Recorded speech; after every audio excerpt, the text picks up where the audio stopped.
कि मेरे लफ्ज़ें दी लज अलीए मेरे अखीं दा हज अलीए मेरे अखीं दा हज अलीए अली दे खुतबे तू शर्फ बनदे अली दे रुतबे तू शर्फ बनदे सोने मुहम्मद दी सोनी मुंदरी दा नग अलीए साडे सिरां दी पग अलीए अली अकीदा अली अकीदत अली तसव्वुफ अली तरीकत अली विलायत अली इमामत नबी दे यारें दा यार अलीए असहाबा प्यारें दा प्यार अलीए नबी दे यारें दा यार अलीए असहाबा प्यारें दा प्यार अलीए ते मौसमे दी बहार अलीए नबी दे बिस्तर दा चैन अलीए हसन अलीए हुसैन अलीए नबी दे बिस्तर दा चैन अलीए हसन अलीए हुसैन अलीए वफा अलीए दुआ अलीए दवा अलीए शिफा अलीए नमाजी मस्जिद दा गाजी जंगे दा हीरो खैबर दा मौला सारे दा गाल मुकदी मुकावे नादिर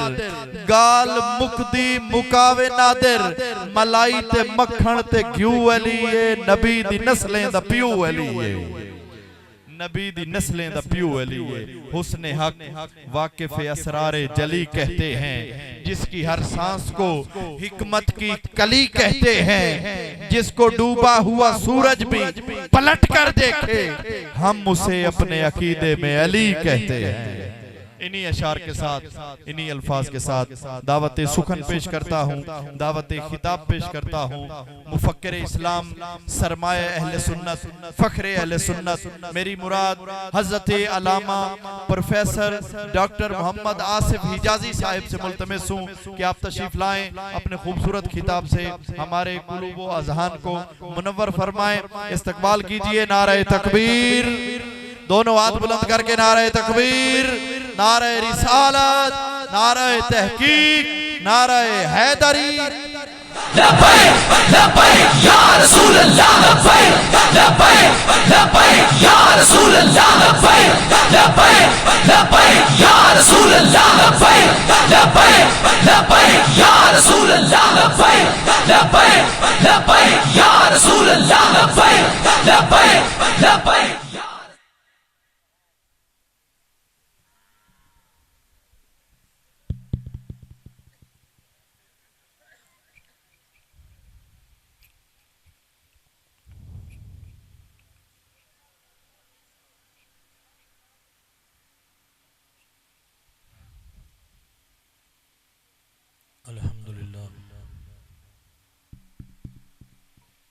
अल्हम्दुलिल्लाह रब्बिल आलमीन वस्सलातु वस्सलामु अला सय्यिदिल अंबिया वल मुरसलीन वस्सलामुन अला आलिहि तय्यबीन अत्ताहिरीन व अस्हाबिल हादियीन अल महदियीन अम्मा बाद फ़ाऊज़ु बिल्लाहि मिनश शैतानिर रजीम बिस्मिल्लाहिर रहमानिर रहीम क़ाल अल्लाहु तआला फ़ी शान हबीबिही इन्नल्लाह व मलाइकतहु युसल्लूना अलन नबी या अय्युहल्लज़ीना आमनू सल्लु अलैहि व सल्लिमू तस्लीमा अल्लाहुम्मा सल्लि अला सय्यिदिना मौलाना मुहम्मदिन व अला आलि सय्यिदिना मौलाना मुहम्मदिन व बारिक व सल्लिम अलैहि अस्सलातु वस्सलामु अलैका या रसूलल्लाह व अला आलिका व सहाबिका या हबीबल्लाह अस्सलातु वस्सलामु अलैका या रहमतल लिल आलमीन व अला आलिका व सहाबिका या शफीअल मुज़निबीन। सामिन ज़िवकार खालिक कायनात अल्लाह जल्ला शानुहु की हम्द व सना ताजदार कायनात फ़ख्र मौजूदात इमामुल अंबिया हज़रत मोहम्मद मुस्तफ़ा सल्लल्लाहु अलैहि व आलिहि वसल्लम की ज़ात बाबरकात पर बेहद दरूद व सलाम के बाद दुआ है खालिक लम यज़ल हमारी इस हाज़री को अपनी बारगाह अक़दस में शर्फ़ कबूलियत अता फरमाए। यकीनन मुबारकबाद के मुस्तहिक हैं वो अहबाब जिन्होंने आज की इस खूबसूरत बज़्म का एहतमाम किया। वक्त काफ़ी बीत चुका है और मेरे अंदाजे के मुताबिक मैं कोई 7:30 बजे यहाँ पहुँचा था। मेरा अंदाज़ा है कोई 5 से 6 खिताबात आप सुन चुके हैं, 2-3 सना खान भी आप सुन चुके हैं। इतनी तवील महफिल के बाद यकीनन तबीयत तकाजा करती है आराम का। मैं इस तरह की महाफिल का आदी नहीं हूँ, ना ही मेरा ये मिजाज है। फिर मजबूरी ये है कि सुबह जाकर क्लास पढ़ानी होती है, तो इतनी देर तक जागना और फिर सफर करना मेरे लिए मुमकिन नहीं है। 2 चीजें हैं, अगर कोई और महफिल होती तो शायद मैं छोड़ के चला जाता। 2 चीजों ने मुझे यहाँ बिठाए रखा। एक आज की महफिल की इंतजामिया की सादगी और खुलूस ने, और दूसरी चीज आप अहबाब का ज़ौक है कि मैं देख रहा हूं कि इस वक्त तकरीबन 11 बज चुके हैं, बजने वाले हैं, और इतनी तवील महफिल सुनने के बाद भी मुझे आपके चेहरों पर थकावट नजर नहीं आ रही। तो ये यकीनन मेरे लिए हैरत की बायस है ये आपका इस वक्त तक इस ज़ौक के साथ बैठना, जागना और फिर इस ज़ौक के साथ महफिल को समात करना। ये 2 चीजें हैं जिसने मुझे अब तक यहाँ बिठाए रखा है। मेरी इस बस्ती में जिंदगी में पहली हाजिरी है। यकीनन मैं आपके ज़ौक से मुतासिर हुआ हूँ। अल्लाह पाक आपके इस खलूस और ज़ौक को सलामत रखे। अल्लाह रब्बुल इज़्ज़त बानियाने महफिल की इस कोशिश को अपनी बारगाह में शर्फ़े कबूलियत अता फरमाए। 2-3 गुजारिशात मैं इब्तदाए गुफ्तगू में ही आपको अर्ज करना चाहता हूँ। एक तो ये है कि मेरी तकरीर के दौरान ये कई नात खान हजरात, कई खुतबा हजरात को तो ये तरीका बड़ा पसंद होता है कि महफिल में से कोई बंदा उठ के दाद भी दे, इमदाद भी दे। मेरी तबीयत इस तरह की है कि आप बजाय मुझे पैसे देने के अगर मेरी बात को तवज्जो से सुनेंगे तो मैं ज्यादा खुश होऊंगा। इसलिए एक तो कोई बंदा यहाँ स्टेज पर पैसे देने के लिए ना आए। दूसरा ये है कि आपने दौरान गुफ्तगू मेरी तरफ से कोई तकाजा नहीं होगा कि आप नारा लगाएं, आप हाथ उठाएं, एक हाथ उठा के दाद दें, दूसरा हाथ उठा के, कोई इस किस्म का मेरी तरफ से तकाजा नहीं है। सिर्फ एक बात है कि आप तवज्जो से मेरी बात समात करेंगे। और ये मेरे भाई साउंड वाले हजरात थोड़ी इसकी आवाज भी खोल दें, और दौरान गुफ्तगू आप भी मेहरबानी फरमाएंगे बस सिर्फ इसी साउंड को और मेरी गुफ्तगू को ही चलने देंगे। ये आपकी मेहरबानी होगी। जज़ाकल्लाह, अल्लाह पाक आपको जज़ाए खैर अता फरमाए। जितनी देर मेरे पास वक्त है मैं चंद मारूज़ात आपके गोश गुजार करूंगा। बात का आगाज एक हदीस पाक से करना चाहता हूं, और इस हदीस को इमाम बुखारी और इमाम मुस्लिम दोनों ने मुत्तफक अलैह रिवायत किया, और मेरे आका करीम अलैहिस्सलाम के 5 सहाबा कराम से ये हदीस पाक मरवी है। हजरत सैयदना उमर फारूक रजी अल्लाह ताला अन्हु इस हदीस पाक के रावी हैं। हजरत अब्दुल्ला बिन उमर रजी अल्लाह ताला अन्हुमा ने इस हदीस पाक को रिवायत किया। हजरत सैयदना अबू हुरैरा रजी अल्लाह ताला अन्हु इस हदीस पाक के रावी हैं। हजरत अब्दुल्ला बिन अब्बास रजी अल्लाह ताला अन्हुमा से ये हदीस पाक मरवी है, और 5वें सहाबी हजरत अब्दुल्ला बिन आमिर रजी अल्लाह ताला अन्हु हैं जिन्होंने इस हदीस को रिवायत किया है।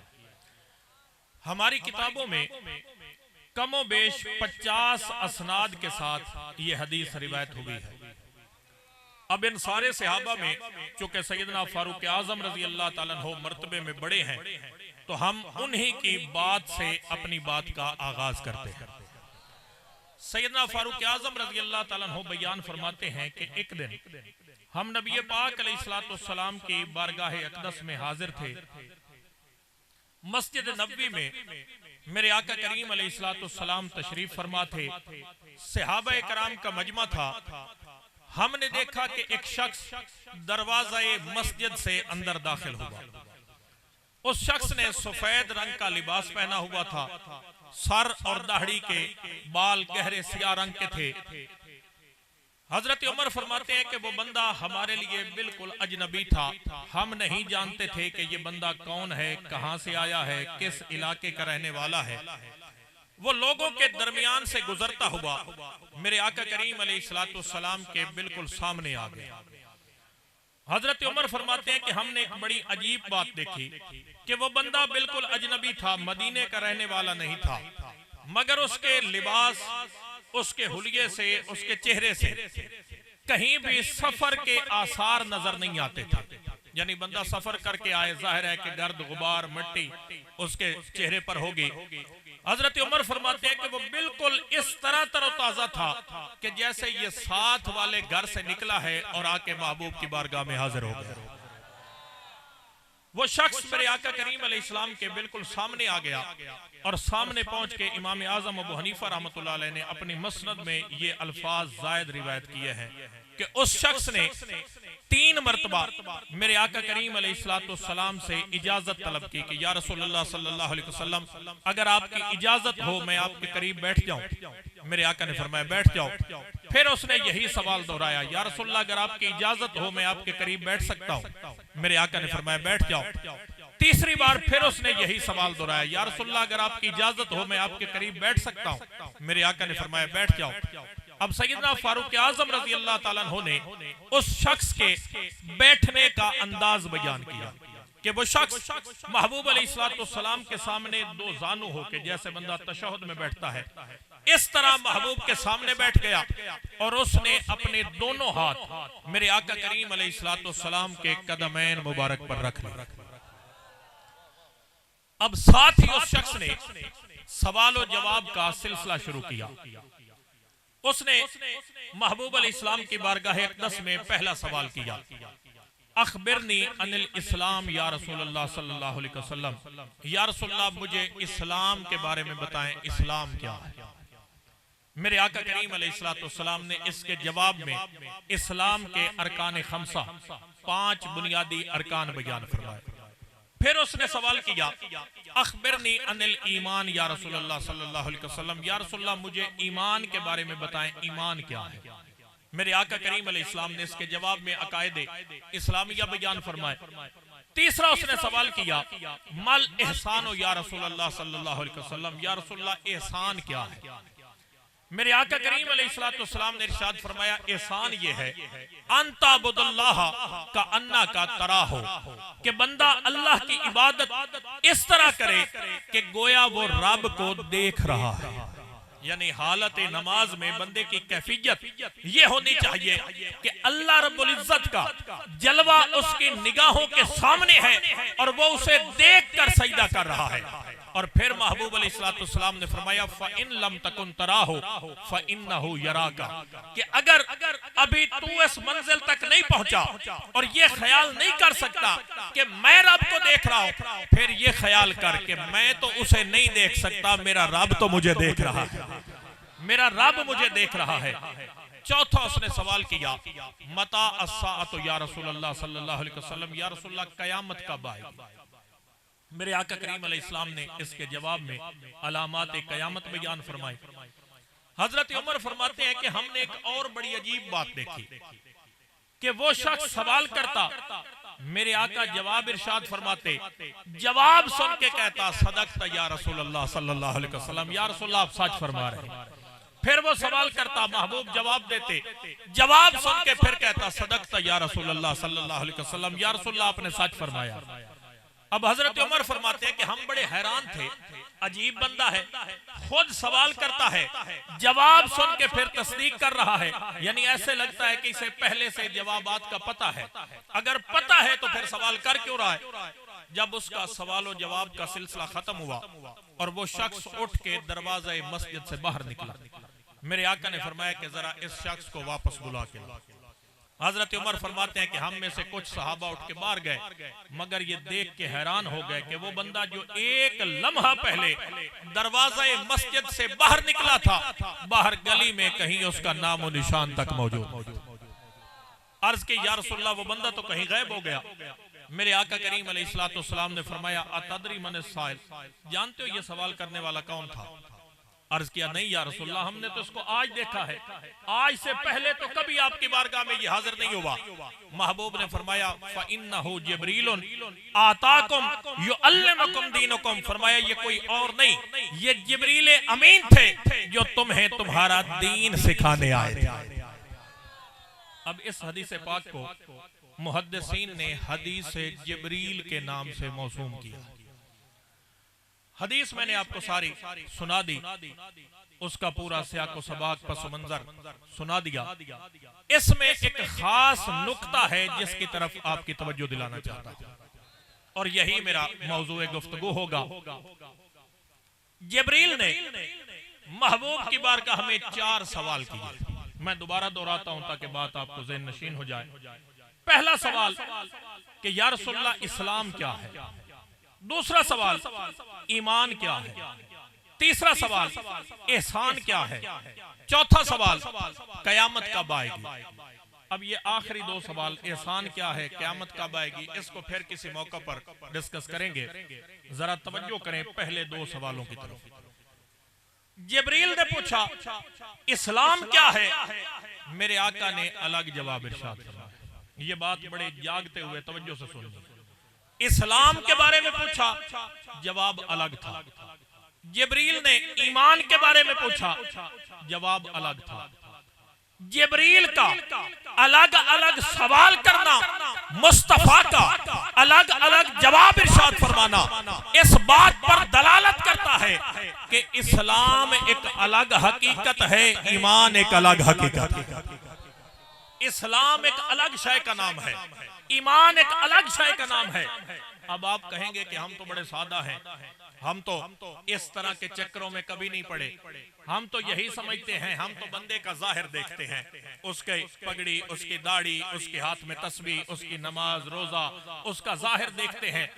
हम तो ये समझते हैं कि ये जो सारा कुछ कर रहा है, नमाजी भी है, हाथ में तस्बीह भी रखता है, अल्लाह अल्लाह भी करता है, दाढ़ी भी रखी हुई है, सर पे पगड़ी भी बांधता है, मस्जिद में आता जाता है, लोगों को नेकी की तबलीग करता है। हम तो ये समझते हैं ये सारा कुछ करने वाला मोमिन भी होगा, मगर हदीस बता रही है ये सब कुछ करने वाला जरूरी नहीं है कि साहिब ईमान भी। ये सारा कुछ करने वाला जरूरी नहीं है कि मोमिन भी हो। आप कहेंगे इस पर दलील क्या है, मैं दलील देता हूं।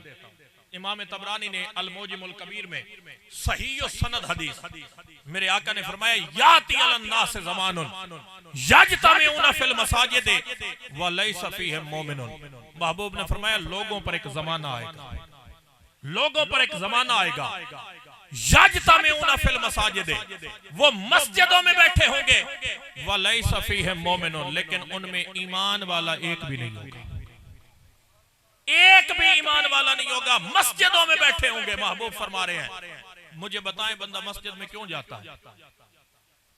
अल्लाह के बंदो, मस्जिद में बंदा किस लिए जाता है?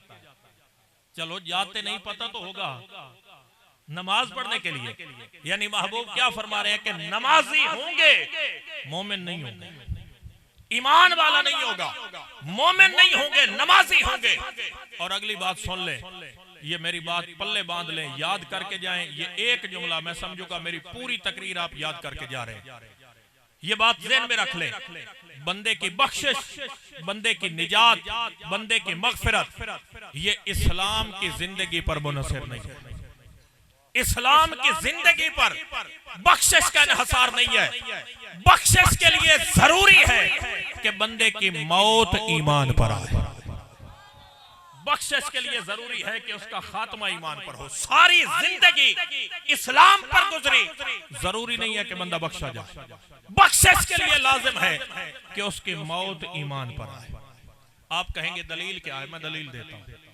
आप जितने अहबाब मेरे सामने बैठे हैं, मेरा ये हुस्न ज़न है, आप सबको जनाजे की दुआएं आती हैं। अगर नहीं आती तो याद कर लें, मैयत के साथ धोखा न किया करें। कोई फायदा नहीं उस जनाजे का जो सिर्फ मुंह दिखाने के लिए कि फलां कहेगा जी मेरे बाप के जनाजे पे नहीं आया, मेरी माँ के जनाजे पे नहीं आया, सिर्फ मुंह दिखाने के लिए। ये जनाजा इबादत है, रस्म नहीं है, याद रख लें। और इबादत तब होती है जब बंदे को तरीका आता। हम जो बालिग मर्द औरत पर दुआ पढ़ते हैं उसमें हम एक जुमला बोलते हैं। जुमला क्या है? अल्लाहुम्मा मन अहयैतहु मिन्ना फअहयही अलल इस्लाम व मन तवफ़्फ़ैतहु मिन्ना फतवफ़्फ़हु अलल ईमान। कभी इसका माना पूछे उलमा से, मतलब क्या है इसका? हम अल्लाह की बारगाह में अर्ज़ कर रहे हैं कि मौला हम में से जिसे जिंदगी दे, जिंदगी इस्लाम पर दे, जिसे मौत दे, मौत ईमान पर दे। जिंदगी इस्लाम पर दे, मौत ईमान पर दे। मालूम क्या हुआ कि सिर्फ इस्लाम की जिंदगी बख्शिश की जमानत नहीं देती। बख्शिश के लिए लाजिम है कि बंदे की मौत ईमान पर आए, मौत ईमान पर आए। अब आगे चले, मैं आपको दो हदीसें सुनाने लगा हूं। एक हदीस में इस्लाम की जिंदगी का नक्शा, एक हदीस में ईमान की मौत का नक्शा है। फैसला आपने करना है, मेरी बात पूरी हो जाएगी इतनी देर में। पहली हदीस बुखारी शरीफ 4 मकामात पे इमाम बुखारी ने इसको रिवायत किया। किताबुल मगाजी में, किताबुल सियर में, किताबुल सदकात में, किताबुल जिहाद में। मेरे आका करीम अलैहिस्सलाम एक जंग से वापस तशरीफ ला रहे हैं। रास्ते में एक मकाम पे महबूब अलैहिस्सलाम ने कुछ देर के लिए ठहरने का इरादा फरमाया, और जहां मेरे आका करीम अलैहिस्सलाम ठहरे हुए थे, महबूब ने हजरत खालिद बिन वलीद रजी अल्लाह ताला अन्हु को भेजा था अहले यमन की तरफ। अहले यमन जो सालाना खराज महबूब की बारगाह में पेश करते थे, हजरत खालिद बिन वलीद रजी अल्लाह ताला अन्हु वो खराज लेके मेरे आका की बारगाह अक़दस में हाजिर हुए। अब वो जो सामान सैयदना खालिद बिन वलीद रजी अल्लाह अन्हु लाए थे, उसमें कुछ सोना भी था जो अहले यमन ने महबूब की बारगाह में भेजा था। मेरे आका ने वो सामान सामने रखा और महबूब अलैहिस्सलाम ने वो सामान तकसीम करना शुरू कर दिया। अब वो जो सोना पड़ा था, मेरे आका करीम अलैहिस्सलाम ने वो सारा सोना उठा के 4 ऐसे बंदे जो कल मुसलमान हुए थे, यानी कल वो इस्लाम लाए थे, आज वो महबूब की बारगाह में हाजिर थे, वो सारे का सारा सोना उठा के मेरे आका ने और 4 बंदों को दे दिया। उनमें हजरत अकरा बिन हाबिस रजी अल्लाह अन्हु 3 और सहाबा थे। जब महबूब तकसीम फरमा चुके, उसी मजमे में एक शख्स खड़ा जिसका नाम मुहद्दिसीन ने ज़िल खुवैसरा तमीमी लिखा। वो शख्स खड़ा हो गया, खड़े होके अस्तगफिरुल्लाह माज़ल्लाह सुम्मा माज़ल्लाह मेरे आका करीम अलैहिस्सलाम को मुखातिब करके वो बदबख्त कहता है, ए दिल या मोहम्मद इत्तक़ल्लाह, अस्तगफिरुल्लाह के ए मोहम्मद सल्लल्लाहु अलैहि वसल्लम अदल करें, इत्तक़ल्लाह अल्लाह से डरें। गोया वो बदबख्त कहना ये चाहता था कि ये जो आप तकसीम कर रहे हैं माज़ल्लाह ये अदल के भी खिलाफ है, तकवा के भी खिलाफ है। जब उसने कहा कि ए दिल इत्तक़ल्लाह अदल करें, अल्लाह से डरें, मेरे आका करीम अलैहिस्सलाम का चेहरा अक़दस गुस्से से सुर्ख हो गया। महबूब अलैहिस्सलाम ने फरमाया कि बदबख्त इन लम आदिल मैं यादिल, अगर इस कायनात में मैं अदल नहीं करूंगा तो और कौन आया है अदल करने वाला? फरमाया मुझसे बड़ा अमीन और कौन हो सकता है कि अल्लाह अपनी अमानत वही की सूरत में दिन रात मेरे पास भेजता है। इससे बड़ा अमीन और कौन हो सकता है? जब उसने ये जुमले सुने, मेरे आका की तरफ पुश्त करके वापस जाने लगा। जब वापस पलटने लगा, अब इधर बैठे थे सैयदना फारूक आजम रजी अल्लाह अन्हु, इधर बैठे थे हजरत खालिद बिन वलीद।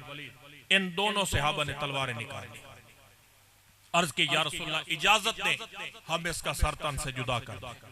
मेरे आका ने फरमाया ठहर जाओ, इस शख्स को कत्ल नहीं करना। अब यहां पर 2 सवाल पैदा होते हैं, अगर आपकी तवज्जो मेरी तरफ है तो 2 सवाल पैदा होते हैं।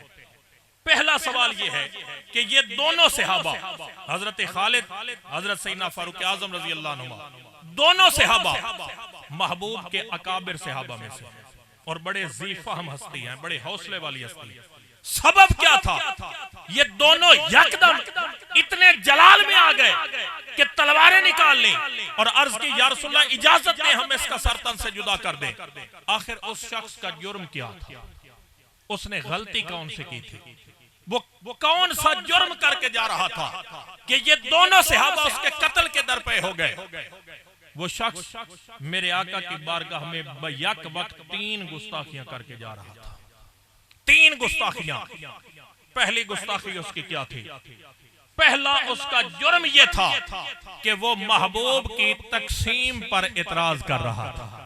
वो मेरे आका की तकसीम को अदल और तकवा के खिलाफ कह रहा था। हालांकि कुरान का हुक्म है, अल्लाह फरमा रहा है मा आताकुम रसूल फखुज़ूहु व मा नहाकुम अन्हु फंतहू। फरमाया जो कुछ अल्लाह का रसूल तुम्हें दे उसे ले लो, जिससे रोके रुक जाओ। बारगाह मुस्तफा में इतराज की गुंजाइश नहीं है। यहां पर यह नहीं कह सकते कि आपने ऐसा क्यों किया, बारगाह मुस्तफा में क्यों कहने की गुंजाइश नहीं है। फरमाया महबूब की बारगाह में जो मिले ले लो, जिससे महबूब रोक दे रुक जाओ।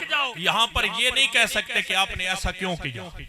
बारगाह खुदाबंदी हो या बारगाह मुस्तफा हो, यहां पर क्यों कहने वाला रांदा दरगाह होता है, रांदा दरगाह होता है। पहला जुर्म उसका यह था कि वो बारगाह मुस्तफा की तकसीम पर इतराज कर रहा था।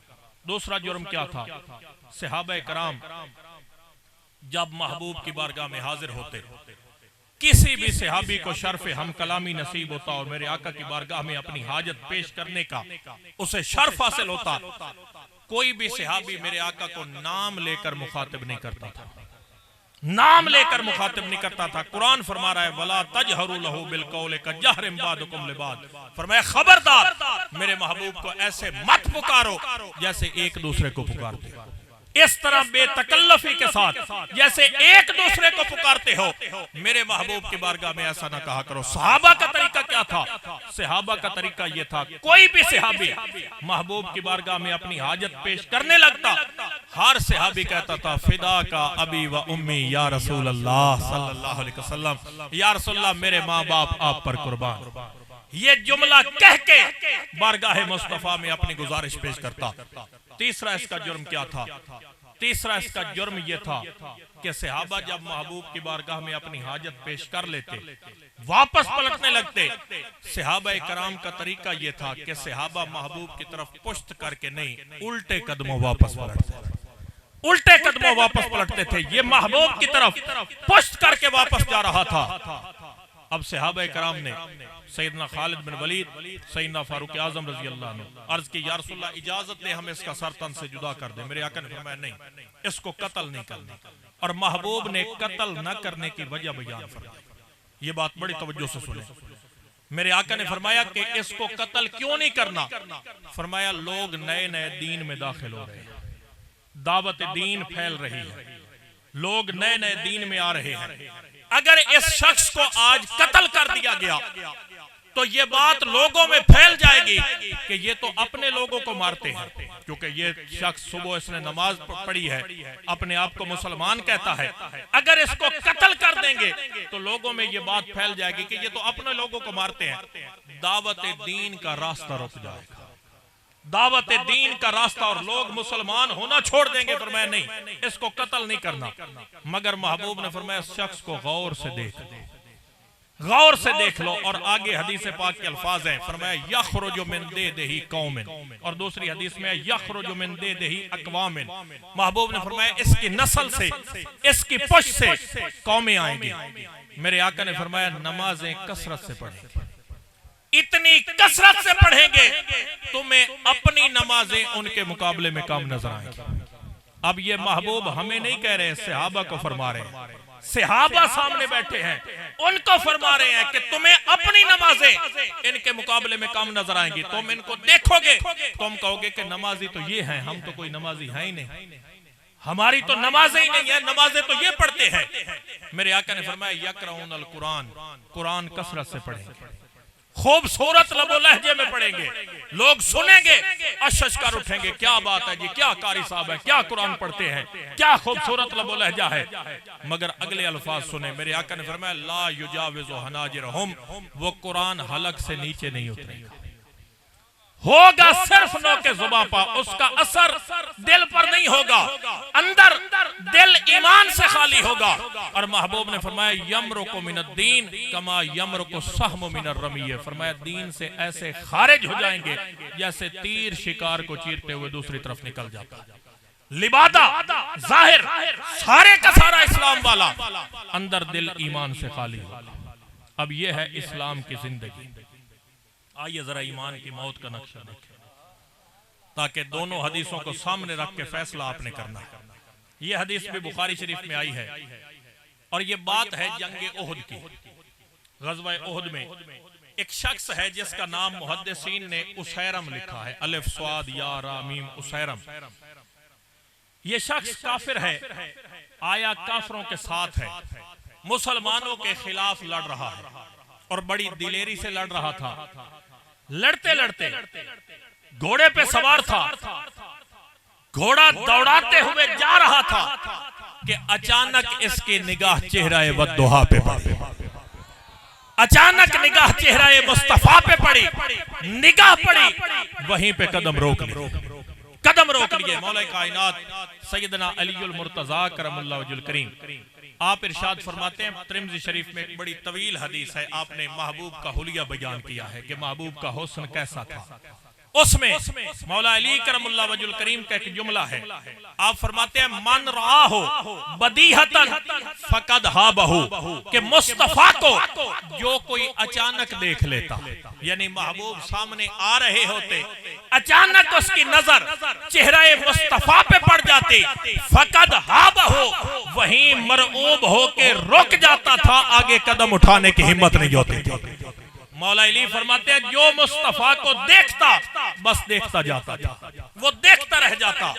मेरे आका का हुस्न और महबूब का हुलिया जिन जिन सहाबा ने बयान किया है उनमें एक माई का नाम आता है, नाम तो उसका है आतिका बिन्त खल्फ, मगर किताबों में उसकी कुनियत उम्मे माबद के नाम से ज्यादा मशहूर है।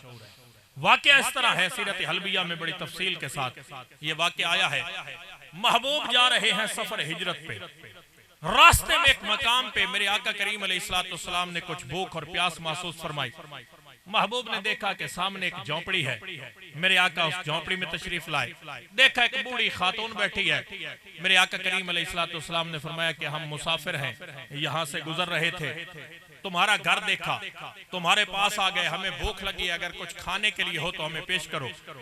वो माई कहने लगी हम बड़े मेहमान नवाज हैं, हमारे रास्ते से जो गुजरता है हम उसको खिलाते हैं, पिलाते हैं, उसकी खिदमत करते हैं, मगर आज मजबूरी ये है कि मेरा शौहर सारी बकरियां चराने के लिए ले गया है, घर में कुछ है नहीं जो मैं आपको पेश करूं, अगर कुछ होता तो मैं जरूर खिलाती, मेरा सारा घर खाली पड़ा है, मेरे पास कुछ है नहीं, शौहर मेरा बकरियां चराने के लिए ले गया। महबूब अलैहिस्सलाम ने देखा कि कोने में एक बीमार, कमजोर और लागिर सी बकरी पड़ी। मेरे आका ने फरमाया कि इसका दूध दो लो। वो खातून कहने लगी इसकी तो हालत यह है कि ये मरने वाली है, ये तो उठ के खड़ी नहीं हो सकती, अगर किसी काबिल होती तो मेरा शौहर इसको भी साथ ले जाता, वो तो छोड़ ही इसलिए गया कि ये मरने वाली है, इसके तो पल्ले ही कुछ नहीं। महबूब ने फरमाया अगर तुम्हारी इजाजत हो तो हम इसका दूध इस्तेमाल कर ले। उस माई ने कहा इजाजत है। मेरे आका ने उस बकरी की पुश्त अकदस पे दस्त फेरा, मेरे आका के दस्त अकदस लगने की देर थी, वो कमजोर, बीमार, लागिर और करीबुल मर्ग बकरी वो तंदुरुस्त होकर खड़ी हो गई। जब खड़ी हो गई महबूब ने उसके थनों पे हाथ रखा, थनों में दूध उतरा। मेरे आका ने फरमाया बर्तन लेके आओ। वो खातून बर्तन लेके आई, महबूब ने दूध दोना शुरू कर दिया, वो बर्तन किनारों तक भर गया। मेरे आका ने फरमाया दूसरा लेके आओ, वो दूसरा लेके आई, वो भर गया। महबूब ने फरमाया तीसरा लेके आओ, वो तीसरा लेके आई, वो भर गया, हत्ता कि उसके घर के सारे बर्तन दूध से भर चुके थे, बकरी के थनों में दूध अभी बाकी खड़ा था। मेरे आका करीम अलैहिस्सलाम ने दूध नोश फरमाया, सैयदना सिद्दीक अकबर साथ थे, उन्होंने पिया। हजरत आमिर बिन फुहैरा एक और शख्स जो गाइड के फरज सरंजाम दे रहा था, इन सब ने दूध पिया। महबूब अपने सफर पे रवाना हो गए।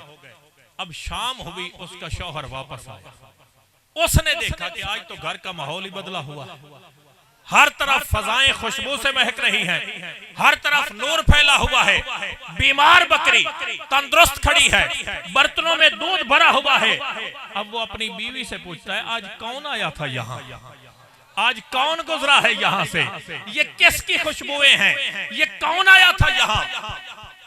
अब दिलचस्प बात सुने, वो माई मेरे आका को देखने में महव इतनी हुई, उसे याद ही नहीं रहा कि मैं आने वाले का नाम तो पूछ लेती कि कौन आया था। जब उसके शौहर ने पूछा आज कौन आया था, उसने जहन पे जोर दिया, उसे ख्याल आया कि मैंने तो नाम ही नहीं पूछा, अब क्या बताऊं कौन आया था। उसने अपने तौर पे एक नाम गढ़ लिया, उसने कहा आज हमारे घर मुबारक आया था। उसने सोचा जिसके आने से बरकत आ जाती है उसका नाम मुबारक ही हो सकता है। उसने कहा आज हमारे घर मुबारक आया था। अब उसका शौहर पूछता है कौन मुबारक? उस माई ने मेरे आका का हुलिया बयान किया कि वो आने वाला कैसा था। क्या अल्फाज है, क्या लफाजी है, क्या फसाहत है उस माई के अल्फाज में। वो माई कहती है राई तो रजलन ज़ाहिरुल वज़ा, आज मैंने एक खूबसूरत शख्स को देखा, मुतबल्लिजुल वजह हो, चेहरा उनका रोशन था, लहियत ही कसाफतुन, दाढ़ी उनकी घनी थी, उनको ही सतहुन, गर्दन उनकी खूबसूरत थी, वसीमुन कसीमुन, खूबसूरत थे, मुतनासिबुल आज़ा थे। कसीम कहते हैं सर से लेकर पांव तक हर उज़्व में तनासुब था, मुतनासिबुल आज़ा थे। इज़ा सम्मत फ़अलैहिल वकार, जब वो खामोश खड़ा होता था तो उसके चेहरे पर वकार नजर आता था। इज़ा तकल्लमा यखरजुन नूर बैन सनाया, जब बात करता था उसके दांतों से नूर निकलता हुआ महसूस होता था, नूर निकलता हुआ महसूस होता था। हजरत जाबिर बिन अब्दुल्ला अंसारी रजी अल्लाह ताला अन्हु बयान फरमाते हैं कि महबूब के सामने वाले दंदाने मुकद्दस, ये ऊपर वाले जिन्हें सनाए उलिया कहते हैं, इन दोनों दंदाने मुकद्दस के दरमियान हल्का सा खला था, बिल्कुल हल्का सा फासला था। और फरमाते हैं कि जब महबूब गुफ्तगू फरमाते, सामने खड़ा हुआ शख्स वाज़े तौर पर देखता था कि उस खला से नूर निकलता हुआ महसूस होता था, नूर निकलता हुआ महसूस होता। वो माई कहती है इज़ा तकल्लमा यखरजुन नूर बैन सनाया, जब बात करता उसके दांतों से नूर निकलता हुआ महसूस होता। मेरे आका के कद की मिसाल दी कि कद कैसा था, क्या लफ्ज है उस माई के। वो कहती है गसनुन बैनल गसनैन, जैसे दो शाखों के दरमियान सीधी शाख उठती, ऐसे उठता हुआ कद था। मेरे आका के चश्माने मुकद्दस के बारे में उस माई ने 4 लफ्ज इस्तेमाल किए, अहबरुन, अकहलुन, अज़जुन, अकरनुन। अहबर किसको कहते हैं? अच्छा, मैंने बड़ी कोशिश की, बड़ी तलाश की कि इसका एग्जैक्ट उर्दू में तर्जुमा मिल जाए कि अहबर कहते किसको। उस माई ने जो लफ्ज इस्तेमाल किया, बड़ी कोशिश के बाद मुझे यही समझ आई है कि वो माई कहना ये चाहती थी कि उस आने वाले की आंखें झील जैसी गहरी आंखें, झील जैसी आंखें थी। और अकहलुन, एक होता है सुरमा लगाना, एक होता है कुदरती तौर पर लगा, कुदरती तौर पर, उस कुदरती तौर पर लगे हुए सुरमे वाली आंख को अरबी में अकहल कहते हैं। वो माई कहती है कि उसकी आंखों में कुदरती सुरमा लगा हुआ था, सुरमा की आंखें थी। अज़जुन, महबूब के अब्रुए मुबारक कमानदार थे। अकरनुन, महबूब के अब्रुए मुकद्दस की शान ये थी कि अगर बंदा थोड़ा फासले से देखता था तो मिले हुए नजर आते थे, करीब आके देखता तो दरमियान में थोड़ा सा फासला नजर आता था। इसको वो कहती है अकरनुन, अशफारहु वतफुन, पलकें उनकी घनी थी। और अगला जुमला ये आपने 8 बजे से लेकर अब तक महबूब की तारीफ में नाते सुने, महबूब की अजमत पर अशआर सुने। मैं कहता हूँ कयामत तक सारे नात खान मुस्तफा की अजमत पर नाते पढ़ते रहे, सारी नाते, सारी नज़में, सारे दीवान, सारे मिसरे, सारे शेर उस माई के एक जुमले पे कुर्बान। वो माई कहती है वो अजमल हो मिन बईदिन व आसन हो मिन करीबिन, वो आने वाला इतना हसीन था, इतना हसीन था कि वो दूर से भी हसीन लगता था, दूर से भी हसीन लगता था, लेकिन जैसे जैसे करीब आता था वो और हसीन लगता था, करीब आता तो और हसीन लगता था, जैसे जैसे करीब आता उसका हुस्न और वाज़ेह होता था। आपने अक्सर देखा होगा बंदा दूर खड़ा हो तो खूबसूरत लगता है, ये आपने बारहा ऐसा तजर्बा किया होगा, दूर खड़ा हुआ बंदा खूबसूरत लगता है, करीब आने पर चेहरे के नकाइस वाज़ेह होते हैं, पता लगता है कि आंखें कैसी हैं, हुलिया कैसा है, बनावट कैसी है, रंगत कैसी है। करीब आने पर चेहरे के नकाइस वाज़ेह होते हैं। और वो माई कहती है वो इतना हसीन था, वो इतना खूबसूरत था, वो इतना खूबसूरत था कि वो दूर से भी हसीन लगता था, लेकिन यूं यूं करीब आता था वो और हसीन लगता था, और खूबसूरत लगता था, उसका हुस्न और वाज़ेह होता था। जिन्होंने मेरे आका को करीब से देखा, जिन्होंने करीब से देखा, उन्होंने कहा वह अहसन मिनका लम तरकत तो नहीं, कि महबूब तेरे जैसा हसीन मेरी आंख ने देखा है। वह अजमल मिन कलम तल दिन निसाओ, महबूब कोई देखता भी कैसे, आप जैसा हसीन किसी माँ ने पैदा ही नहीं किया। जिन्होंने करीब से देखा उन्होंने कहा वह अहसन मिन कलम तरकत तोइनी, और जिन्होंने दूर से देखा, कितने दूर से देखा, 14 सदियों के फासले पे देखा, उन्होंने क्या कहा? उन्होंने कहा मुख चंद्र बदर शाशानी, मथे चमक दी लाट नूरानी है, काली जुल्फ ते अख मस्तानी है, मखमूर अखी हन मद भरियां। ताजदार गोलड़ा सैयदना पीर मेर अली शाह साहब रहमतुल्लाह अलैह वादी हमरा से गुजर रहे थे, ख्वाब में महबूब का दीदार हुआ।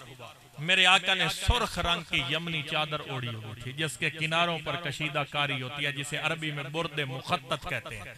उस मंजर को याद करते हुए फरमाते हैं लाओ मुख तो मुखत्तत बुर्दे यमन, लाओ मुख तो मुखत्तत बुर्दे यमन, मन भामरी शक्ल विखा वो सजन, उवे मिठियां गाली अला वो मिठन, जो हमरा वादी सन करियां, इना सिकदियां ते कुरलांदियां ते लखवार सदकड़े जांदियां ते, इना बरदियां मुफ्त विकांदियां ते, शलवत भी आमिन ओ घड़ियां।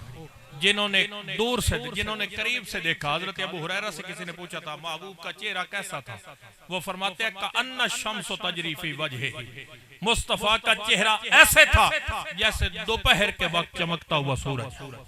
जिन्होंने करीब से देखा उन्होंने कहा कअन्ना शम्सु तजरी फी वजहिही, जिन्होंने दूर से देखा उन्होंने क्या कहा?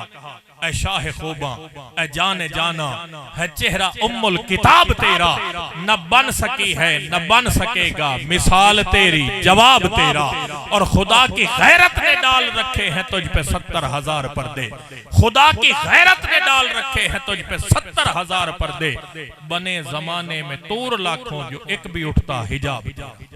उस शख्स ने महबूब को देखा, देख के वापस पलट आया, मेरे आका की बारगाह में हाजिर हुआ, अर्ज करता है या रसूलल्लाह अगर मैं कलमा पढ़ लूं मुझे क्या दें? अंदाजा करें कि मैदान जंग में खड़ा है, काफिर है, मुसलमानों के खिलाफ लड़ रहा है, हालत जंग में है, नंगी तलवार हाथ में है, तलवार से खून टपक रहा है, और इस हालत में कहता है या रसूलल्लाह अगर मैं कलमा पढ़ लूं मुझे क्या देंगे? मेरे आका ने फरमाया तुम कलमा पढ़ लो मैं तुम्हें जन्नत की जमानत देता हूं, मैं तुम्हें जन्नत की जमानत देता हूं। उस शख्स ने अर्ज की या रसूलल्लाह कलमा पढ़ाएं। मेरे आका ने कलमा पढ़ाया, वो कलमा पढ़ के मुसलमान हो गया। अब उसके दिल में ख्याल आया होगा, सोचा उसने होगा कि मैं चूंकि मुसलमान हो गया, ये अदब के खिलाफ है कि महबूब नीचे खड़े हों मैं घोड़े की पुश्त पे सवार रहूं। ये सोच के नीचे उतरने लगा, घोड़े की रकाब में पांव जा जमीन पे गिरा, गर्दन की हड्डी टूटी और जान जाने आफरी के सपुर्द। अगले लम्हे जान चली गई। मेरे आका ने फरमाया जिसने जन्नती देखना हो इस शख्स का चेहरा देख ले, जिसने जन्नती देखना हो इस शख्स का चेहरा देख ले। अब मुझे बताएं उस बंदे ने कितनी नमाजें पढ़ी थी, कितने रोजे रखे थे, कितनी इबादतें, कितनी नेकियां उसके नामा अमाल में थी। उसे सिर्फ वुजू करने का मौका नहीं मिला, मुसलमान होने के बाद सिर्फ गुस्ल करने का मौका नहीं मिला, और महबूब अपनी जुबान से जन्नती होने का ऐलान फरमाया कि जिसने जन्नती देखना हो इस शख्स का चेहरा देख ले। मालूम क्या हुआ इस सारी बहस के बाद? मालूम यह हुआ कि बख्शिश के लिए इस्लाम की जिंदगी नहीं, बख्शिश के लिए ईमान की मौत जरूर। इतनी बात समझ में आ गई। बस अब आखिरी बात, और मैं अपनी बात मुकम्मल कर रहा हूं। अल्लाह पाक आपको सलामत रखे। यहां पर एक सवाल पैदा हो सकता है मेरे जाने के बाद कल कोई बंदा आपसे ये पूछे कि आपके खतीब ने कहा कि जरूरी है बख्शिश के लिए कि बंदे की मौत ईमान पर आए। अब यहाँ पर तो हर कोई दावेदार है कि मोमिन मैं हूं, यह सवाल है ना। हर कोई, आप जिस मस्जिद में जाएं, हर मस्जिद का मौलवी कुरान सर पे रख के वो कहता है कि मेरे सिवा मोमिन है ही कोई नहीं, इस दुनिया में सबसे बड़ा मोमिन मैं हूं। अब आप कहेंगे हम तो हैं बड़े सादा लोग, हम तो देखते हैं बंदे का जाहिर, उसका हुलिया देखते हैं, उसकी शक्ल सूरत देखते हैं, हम समझ जाते हैं कि ये बंदा मोमिन भी होगा। अब हमारे पास तो कोई ऐसा थर्मामीटर नहीं है, कोई ऐसा टेस्टर नहीं है कि हम लगा के चेक कर सकें कि ये अंदर से मोमिन है या नहीं है। इसके दिल में ईमान है या नहीं है, कोई तो ऐसा पैमाना, कोई ऐसा पैरामीटर होना चाहिए। तो हम ये कैसे समझें कि ये बंदा अंदर से मोमिन है या नहीं? तो आइए, बजाय इसके कि हम इस पर इधर उधर की बातें करते रहें, मुहद्दिसीन के अक़वाल, मुफस्सिरीन के, मुतकल्लिमीन के अक़वाल, क्यों ना ये फैसला बराह रास्त बारगाह मुस्तफ़ा से करवाया जाए और महबूब की बारगाह में ये फैसला रखा जाए कि मेरे आका ने ईमान के मुतल्लिक क्या फरमाया। महबूब ने 3 मरतबा कसम उठा के फरमाया, मेरे आका ने 3 बार कसम उठाई, फरमाया वल्लाहे वल्लाहे वल्लाहे, अल्लाह की कसम, अल्लाह की कसम, अल्लाह की कसम, ला युमिनु अहदुकुम हत्ता अकूना अहब्बा इलैहि मिन वालिदिही व वलदिही वन्नास अजमईन। फरमाया तुम में से कोई उस वक्त तक मोमिन हो ही नहीं सकता। महबूब ने कसम उठा के फरमाया कि कोई मोमिन हो ही नहीं सकता जब तक मेरी जात के साथ अपने वालिदैन से बढ़ के, अपनी औलाद से बढ़ के, और अगली हदीस में वह नफ्स ही अपनी जान से बढ़ के और कायनात के हर इंसान से बढ़ के मेरी जात के साथ प्यार नहीं करेगा। ईमान सिर्फ और सिर्फ मोहब्बत मुस्तफा का नाम है। और अगली बात सुन ले, बंदे के पास रोजा हो, नमाज हो, तिलावत कुरान हो, हज हो, ज़कात हो, इबादतें हो, नेकियां हो, दाढ़ी हो, पगड़ी हो, जुब्बा और दस्तार हो, हाथ में तस्बीह हो, अल्लाह अल्लाह करता हो, वो सब कुछ हो सकता है। अगर दिल मोहब्बत मुस्तफा से खाली हो वो मोमिन नहीं हो सकता। वो सारा कुछ हो सकता है, वो हाजी है, वो नमाजी है, वो मौलवी है, वो मुफ्ती है, वो मुबल्लिग है, वो सब कुछ है, मगर दिल अगर मोहब्बत मुस्तफा से खाली है तो वो मोमिन नहीं है। मोमिन होने के लिए शर्त है कि दिल मोहब्बत मुस्तफा से मामूर। मोमिन होने के लिए शर्त है कि अदब मुस्तफा को मलहूज़ खातिर रखे। ईमान मोहब्बत मुस्तफा का नाम है, ईमान अदब मुस्तफा का नाम है, ईमान निस्बत मुस्तफा का नाम है। और मेरा ये आखिरी जुमला याद करके जाएं, बच्चे याद कर लें, नौजवान याद कर लें, बूढ़े याद कर लें, बुजुर्ग, मेरी माए बहनें, जहां तक मेरी आवाज जा रही है सारे सुन लें, सारे याद कर लें। ईमान 2 चीजों का नाम है, ईमान 2 चीजों का नाम है। ये एक जुमला याद कर लें, ईमान 2 चीजों का नाम है। एक ज़ात मुस्तफा से प्यार करना, दूसरा जुबान मुस्तफा पे एतबार करना। बस ये ईमान है। अगर कोई पूछे ईमान क्या है, ज़ात मुस्तफा से प्यार करना, जुबान मुस्तफा पे एतबार करना। जो महबूब की जुबान से निकल जाए उसको मान लेना, इसका नाम ईमान। इस पर बस आखिरी बात, तिरमिज़ी शरीफ में एक हदीस है, बड़ी मशहूर हदीस। मेरे आका एक दिन बाजार में जा रहे थे मदीना में, महबूब ने देखा कि सामने एक आराबी खड़ा है जो घोड़ा बेच रहा था। मेरे आका करीम अलैहिस्सलाम को वो घोड़ा पसंद आ गया, महबूब उसके पास तशरीफ लाए। मेरे आका ने कीमत पूछी, उसने कीमत बताई, सौदा तय हो गया। अब मेरे आका जब घर से निकले थे तो जाहिर है घोड़ा खरीदने के लिए तो नहीं निकले थे, ये तो अचानक देखा और पसंद आ गया। महबूब ने फरमाया तुम यहीं पे ठहरो, मैं घर से जाके इसकी कीमत लेकर आता हूँ, कीमत तुम्हें दे दूंगा, घोड़ा मैं ले जाऊंगा। मेरे आका घर तशरीफ ले गए।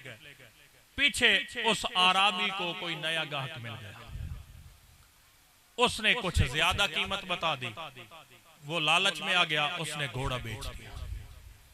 घोड़ा बेच दिया। अच्छा, आप सुन के परेशान हो गए हैं कि ये काम तो हम करते हैं, यानी सौदा करके मुकर जाना ये तो हम करते हैं, ये तो अब तो आप चला के ये तो पुराना तरीका आ रहा है, यानी पहले भी लोग ऐसे करते थे, सौदा करके मुकर जाना। उसने घोड़ा बेच दिया।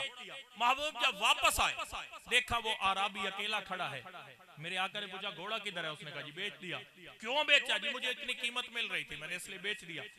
मेरे आका ने फरमाया जब तेरा और मेरा सौदा हो गया था फिर तूने क्यों बेचा? उस आराबी ने कहा आपका और मेरा सौदा हुआ ही नहीं था, आपकी और मेरी कोई बात ही नहीं थी। महबूब ने फरमाया कि सौदा हो गया था। उसने कहा अगर सौदा हो गया था तो फिर कोई गवाह लेके आए, कोई गवाह लाए जो आपकी बात पर गवाही दे कि आपने मेरे साथ सौदा किया था। महबूब ने फरमाया एक तू था, दूसरा मैं, तीसरा तो कोई बंदा था नहीं, गवाह कहां से आ? उसने कहा अगर गवाह कोई नहीं तो फिर आपका मेरा सौदा ही नहीं हुआ। अभी ये गुफ्तगू जारी थी, मेरे आका के एक गुलाम है हजरत खुजैमा बिन साबित अंसारी रजी अल्लाह अन्हु, वो करीब से गुजरे, उन्होंने देखा कि ये शख्स बार बार महबूब से गवाहों का मुतालबा कर रहा है। हजरत खुजैमा करीब आ गए, अर्ज करते हैं या रसूलल्लाह मैं गवाही देता हूं आप सच्चे हैं, मैं गवाही देता हूं आप सच्चे हैं। मेरे आका ने पूछा तुमने सौदा होते देखा है? हजरत खुजैमा ने कहा नहीं देखा। महबूब ने फरमाया अगर नहीं देखा तो गवाही क्यों दे रहे हो? हजरत खुजैमा ने जो बात की वो बात करके हमारे अकीदे पर मोहरे तस्दीक शब्द कर दी। हजरत खुजैमा ने अर्ज की या रसूलल्लाह ये घोड़े का सौदा होते ये तो मैंने नहीं देखा, हमने तो खुदा को भी नहीं देखा, हमने तो जन्नत और जहन्नम को भी नहीं देखा, हमने तो जिब्रील को भी आते नहीं देखा, हमने तो कयामत को भी नहीं देखा। ये सारा कुछ इसलिए मानते हैं कि आपने कहा खुदा है, हम मान गए खुदा है। आपने कहा कयामत आएगी, हम मान गए कयामत आएगी। आपने कहा जन्नत और जहन्नम है, हम मान गए जन्नत और जहन्नम है। जब इतना कुछ आपके कहने पे मान रहे हैं, ये एक घोड़े का सौदा क्यों नहीं माने? हमने तो खुदा को भी आपके कहने पे माना है, एक तेरे ही कहने पे ये माना कि खुदा है, एक तेरे ही कहने पे ये माना कि खुदा है। पूछा नहीं मौसूफ की सूरत ही क्या है, तूने जो कहा था कि हुवल्लाहु अहद, फिर और दलीलों की जरूरत ही क्या है? कि महबूब जब आपने फरमाया कि खुदा है, हम मान गए खुदा है। ईमान की असल और ईमान की हकीकत यह है कि जो कुछ जुबान मुस्तफा से निकले उसको मान लेना ईमान।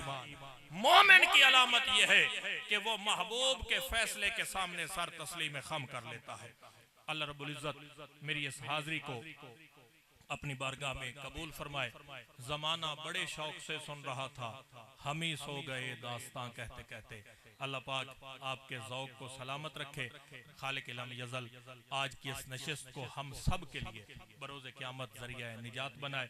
यकीनन मैं अल्लाह रब्बुल इज़्ज़त की बारगाह में ये उम्मीद रखता हूँ आपके खलूस को देखते हुए कि ये आपकी महफिल मकबूलियत वाली महफिल है।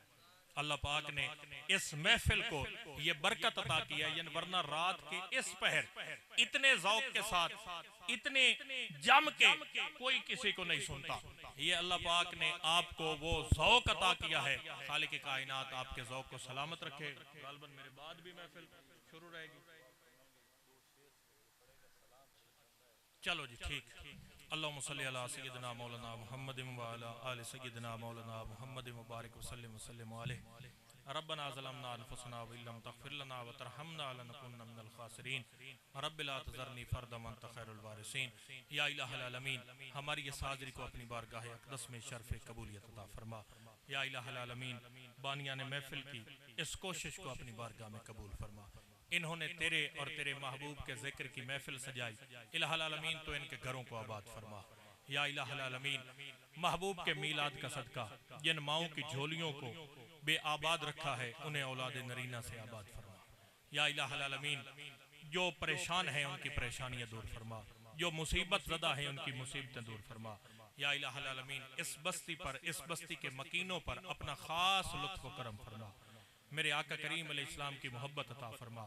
हमारी आने वाली नस्लों के ईमान की हिफाजत फरमा।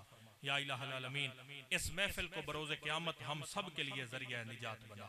या इलाहुल आलमीन, जितने अहबाब तशरीफ़ फरमा है, जिस जिस के दिल में जो जो अज़रूए शरा जायज़ हाजत है, इलाहुल आलमीन उसको अपनी बारगाह से पूरा फरमा। हम सब पर मेहरबानी फरमा। सल्लल्लाहु तआला अला खैर खल्क़ि मुहम्मदिन व अला आलिहि व सहबिहि। ये दो शेर पढ़ेंगे, गरीब बंदा इसकी खिदमत भी कर दें और आप तमाम